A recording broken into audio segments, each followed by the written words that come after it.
बचपन से लेकर आज तक हमने वेस्ट बंगाल को वेस्ट बंगाल बुलाया है। लेकिन जब हम अपने देश का मैप देखते हैं तो पता चलता है कि ये तो भारत के ईस्ट में पड़ता है।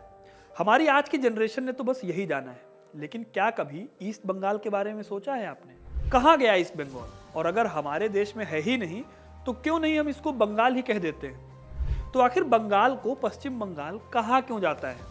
किसने ऐसा ऊटपटांग नाम रख दिया और क्यों रख दिया? इस नाम से पहले बंगाल कैसा दिखता था और आज से वो कैसे अलग है?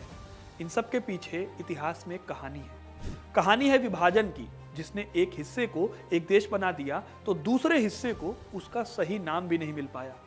इसी विभाजन की कहानी मैं आपको सुनाने वाला हूँ। तो पहले हमारे देश में बंगाल ही था, और बंगाल जैसा आज दिखता है पहले वैसा नहीं हुआ करता था। अंग्रेजों के आने से भी काफी पहले जब मुगल इस देश पर राज करते थे तब बंगाल बहुत रिच हुआ करता था। यह इतना छोटा भी नहीं था जितना आज दिखता है। आज के छत्तीसगढ़, बिहार, उड़ीसा और झारखंड के कुछ हिस्सों के साथ पूरा बांग्लादेश इसी बंगाल का पार्ट हुआ करते थे।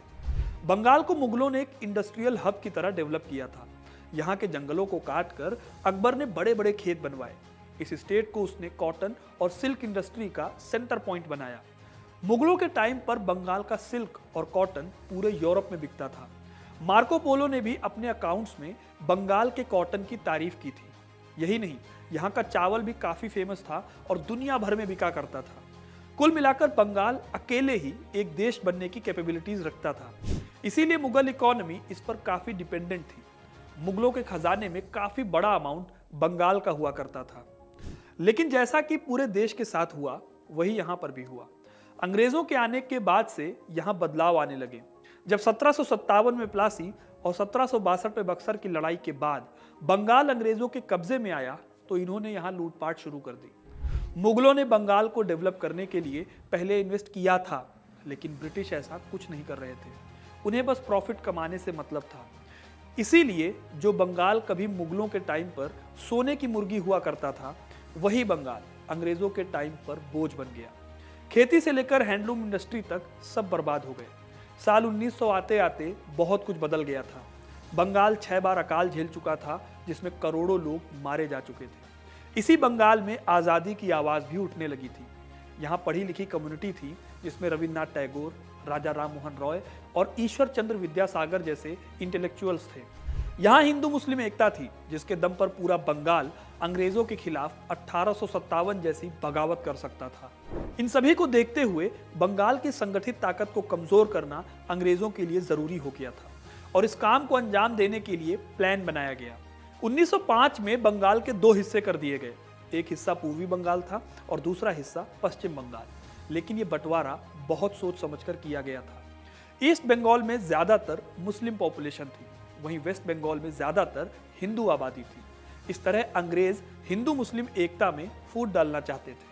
यही उनकी फूट डालो राज करो की पॉलिसी थी। इस बंटवारे का खूब विरोध हुआ। स्वदेशी आंदोलन चलाया गया। लोगों ने अंग्रेजी कपड़ों का बहिष्कार किया, अंग्रेजी सामानों का बहिष्कार किया, लाठियां खाई, लेकिन कोई फायदा नहीं हुआ। बंगाल अब 2 टुकड़े हो चुका था, लेकिन मामला यहीं तक नहीं रुका। यही बंटवारा आगे बंगाल के और टुकड़े करने की नींव बना, जिससे बिहार और उड़ीसा जैसे राज्य निकलकर सामने आए। खैर, अंग्रेजों के रहते बंगाल कभी एक हो नहीं पाया, और जब भारत आजाद हुआ तो ईस्ट बंगाल मोहम्मद अली जिन्ना के समर्थन में खड़ा हो गया, क्योंकि जिन्ना मुसलमानों का पाकिस्तान बनाने की बात कर रहे थे और ईस्ट बंगाल में मुस्लिम आबादी सबसे ज्यादा थी। इस तरह से कभी एक ही राज्य का हिस्सा रहे ईस्ट बंगाल और वेस्ट बंगाल में से एक पाकिस्तान का हिस्सा हो गया तो उसे पूर्वी पाकिस्तान कहा जाने लगा, और वेस्ट बंगाल का नाम वेस्ट बंगाल ही रह गया। अब पूर्वी बंगाल, जो अब पूर्वी पाकिस्तान था, वो अपने असली देश से करीब 2000 किलोमीटर दूर था। जाहिर है कि 2 टुकड़ों में देश कभी चल नहीं सकता, इसलिए पूर्वी पाकिस्तान ने अलग देश की मांग उठा दी। इसी का रिजल्ट था कि 1971 की भारत और पाकिस्तान की जंग हुई और पूर्वी पाकिस्तान एक अलग देश बन गया, जिसका नाम रखा गया बांग्लादेश। इस तरह से कभी पूर्वी बंगाल से पूर्वी पाकिस्तान बनने वाले बांग्लादेश के नाम से तो पूर्व हट गया, लेकिन भारत का हिस्सा रहे बंगाल के नाम से पश्चिम नहीं हटा। इसलिए इंडिया के ईस्ट में होते हुए भी इस स्टेट का नाम वेस्ट बंगाल है। अब ऐसा नहीं है कि वेस्ट बंगाल ने कभी अपना नाम बदलने की कोशिश नहीं की। 2011 में एक प्रपोजल रखा गया कि इस राज्य का नाम पश्चिम बंग कर दिया जाए, लेकिन नाम से पश्चिम हटाने का ख्याल तब नहीं आया था।